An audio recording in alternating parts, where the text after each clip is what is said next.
Hello friends, welcome to authentic சமையல்.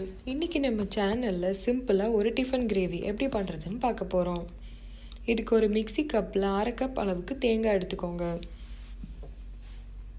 இது கூட 1 இன்ச் பட்டை, 2 கிராம்பு, 1 டீஸ்பூன் சோம்பு, 3 சிகப்பு மிளகாய். சிகப்பு மிளகாய் உங்களோட காரத்துக்கு தகுந்தால நீங்கள் கூட்டவோ குறைக்கவோ செஞ்சுக்கலாம். இதில் 2 டேபிள் ஸ்பூன் அளவுக்கு பொட்டுக்கடலை, ஒரு நறுக்கிய தக்காளி, சின்ன தக்காளியாக எடுத்துக்கோங்க.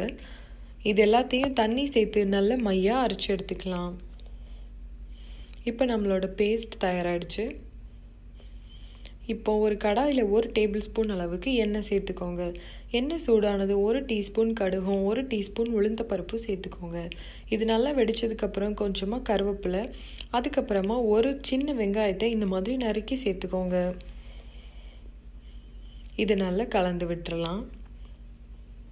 வெங்காயம் கொஞ்சம் வெந்ததுக்கப்புறமா நம்ம அரைச்சி வச்சிருக்கிற தேங்காய் தக்காளி பேஸ்ட்டை சேர்த்து நல்லா கலந்து விட்டுறலாம். ஜாரில் கொஞ்சம் தண்ணி சேர்த்து அதையும் எடுத்துக்கலாம். ரொம்ப கட்டியாக இருந்துச்சுன்னா இன்னும் கொஞ்சம் தண்ணி சேர்த்து நல்லா கலந்து விட்டுருங்க. தேவையான அளவு உப்பு போட்டுக்கலாம். இப்போ இது கொதிக்கட்டும். இது ரொம்ப கொதிச்சிடக்கூடாது. ஒரு 2லேருந்து 3 நிமிஷம் கொதித்த உடனேயே ஆஃப் பண்ணி வச்சிடலாம். இதை ரொம்ப சுலபமாக செஞ்சு பிடிச்சிடலாம்.